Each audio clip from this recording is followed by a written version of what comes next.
올여름 대한민국 더위 정말 그야말로 미쳤죠. 오늘은 이 더위 조심하셔야 되는 취약한 부분들과 그리고 이 더위에 나는 에어컨을 틀 수가 없다라고 하시는 분들을 위해서 어디로 가세요라는 걸 정확하게 말씀드릴게요. 오늘 영상 꼭 보셔야 됩니다. 자, 역대급 더위다 보니까 전국적으로 기상천외한 풍경이 눈에 띄기도 합니다. 근데 대구의 한 버스 정류장에 대형 얼음이 떡하니 자리를 차지하고 있습니다. 자, 시민들의 무더위를 식혀주기 위해서 지자체에서 특별하게 마련한 것이라고 하더라고요. 뿐만 아니라 부산의 한 버스 정류장에는요, 무려 냉장고가 설치가 되어 있습니다. 지나가는 행인이라면 누구나 이 냉장고 문을 열어서 시원한 생수를 마실 수 있도록 지자체에서 마련을 한 것이라고 하는데요. 이 찌는 듯한 폭염에 대비한 지자체의 노력이 엿보이긴 하는데 우리 지역에는 뭐 없냐? 라고 궁금해하시는 분들 댓글 달아주시면 엄마 나야가 직접 한번 찾아보겠습니다.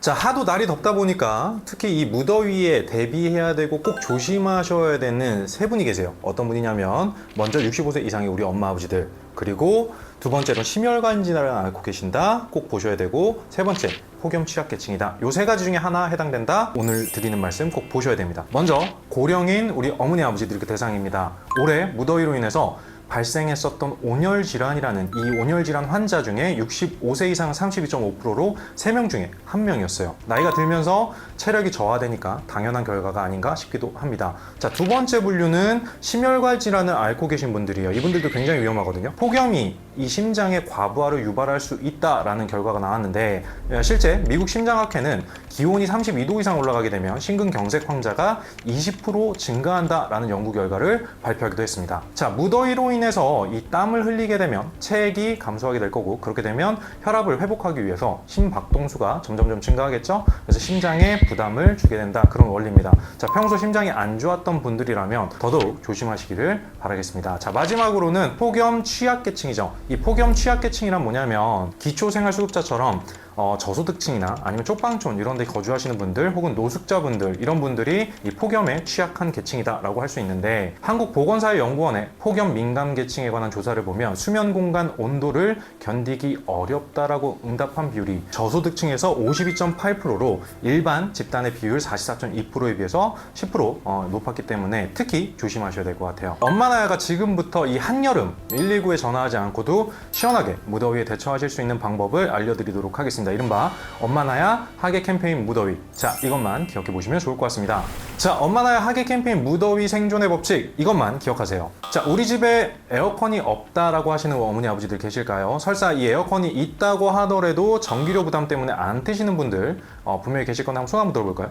저는 분명히 계실 거라고 생각을 해요. 저희 어머니 아버지도 그런 부류거든요. 실제로 한 조사에 따르면요, 노인분들 그리고 저소득층분들 같은 경우는 일반 가정보다 에어컨 보유율이 낮게 나왔습니다. 자, 하물며 이 에어컨이 있다고 하더라도 전기료가 걱정이 돼서 충분히 이용하지 못하는 비율이 노인분들 같은 경우 64.5%, 저소득층 같은 경우는 68.6%를 차지를 했다라는 거죠. 자, 하도 이런 가정들이 많다 보니까 오죽하면 에어컨 안 트는 집 특징이라는 유머짤이 돌아다닐 정도라고 하죠. 자, 이처럼 에어컨이 없거나 혹은 있어도 전기료가 부담되는 분들이나 아니면 별도의 냉방 가전에 의존하지 않고 밀폐된 공간에서 장기간 생활하시는 분들 같은 경우는 이곳을 방문해 보시면 어떨까라는 생각이 듭니다. 기후 동행 쉼터라는 곳이 있어요. 자, 서울시에서 무더위에 방치된 시민들을 보호하기 위해서 개설한 쉼터인데, 그렇기 때문에 아무런 제약 없이 누구나 아무나 이용할 수 있는 그런 공간이라고 합니다. 자, 입구에 이 표시 붙어 있다고 한다면 무료로 이용이 가능하고요. 별도의 사전 신청 혹은 예약 안 하셔도 됩니다. 그러니까 이 스티커가 보인다, 편하게 들어가서 쉬시면 될 것 같아요.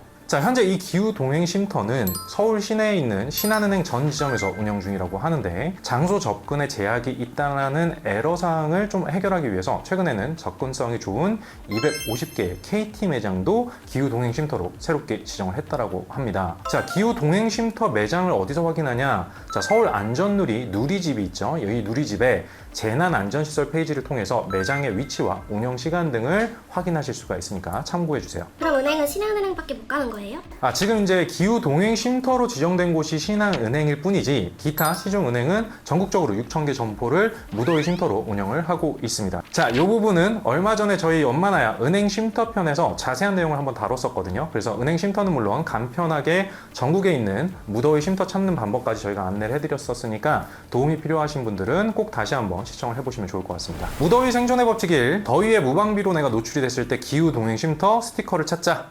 자, 밤 최저 기온이 25도 이상인 날을 우리가 뭐라 그래요? 흔히 열대야라고 얘기를 하죠. 기상청의 발표에 따르면 지난달이에요. 2024년 7월 평균 열대야 일수가 8.8일로 역대 가장 긴 열대야를 기록했다라고 합니다. 그렇기 때문에 늦은 시간까지 무더위로 인해 잠 못 이루시는 분들이 굉장히 많이 계세요. 24시간 운영하는 무더위 쉼터는 없는 거예요? 있습니다. 바로 편의점 가시면 돼요. 자, 서울 시내 일부 편의점 역시 이 기후 동행 쉼터로 지정이 됐습니다. 자, 서울시는요, CU 그리고 GS25 이렇게 업무 협약을 맺어서 시민분들이 총 58개의 편의점을 무더위 쉼터로 이용을 할 수 있다라고 합니다. 자, 편의점 역시 이 입구에다가 기후 동행 쉼터라는 스티커가 붙여져 있는 곳이 있을 거거든요. 그런 데만 가능한 거긴 해요. 근데 이 스티커를 확인하셨다라고 한다면 부담 없이 언제든 들어가셔도 뭘 안 사도 된다라고 생각하시면 좋을 것 같고, 가볍게 음료 한 잔씩 드시면 더 좋겠죠. 근데 편의점에서는 이걸 따로 별도로 제공을 하지는 않으니까 음료를 사시는 거는 따로 개인이 결제를 하셔야 된다라는 거는 명심하셔야 될 것 같습니다. 자, 마찬가지로 우리 동네 기후 동네 쉼터 편의점을 확인하고 싶다. 어디로 가라고요? 서울 안전누리 누리집의 재난안전시설 페이지에서 확인하실 수 있습니다. 자, 이런 거 외에도 안전숙소라는 곳이 있어요. 이 안전숙소란 무더위에 취약한 어르신들과 저소득층을 위해서 운영되는 무더위 야간 쉼터를 얘기를 하거든요. 65세 이상 분들의 기초 수급자분들, 어르신분들이 폭염특보가 발효가 되면 이 발효된 당일 저녁 8시부터 다음 날인 아침 8시까지 이용을 하실 수가 있다고 합니다. 자, 보통 여관, 모텔, 호텔 이런 시설 등에서 이용을 할 수가 있다고 하는데, 올해 이 영등포구에서 운영하는 안전숙소를 저희가 한번 확인을 해보니까 하이서울 뉴스호스텔 그리고 서울 해군호텔 등 규모나 시설이 나쁘지 않은 곳이 꽤 있었습니다.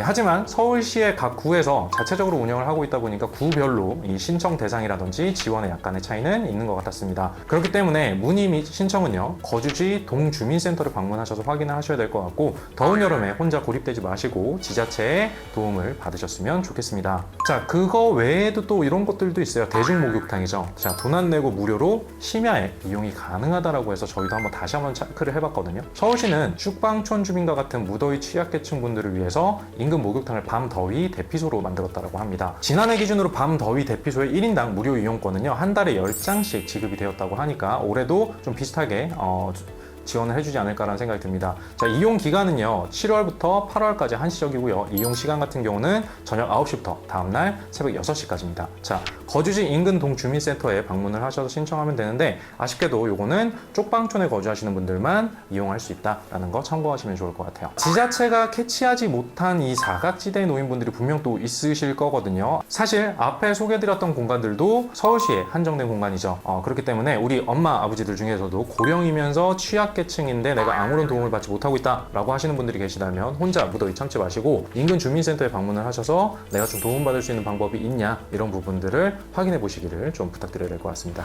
자, 무더위 생존의 법칙 2, 열대야로 잠들지 못할 때 24시간 쉼터 및 안전숙소를 활용하자.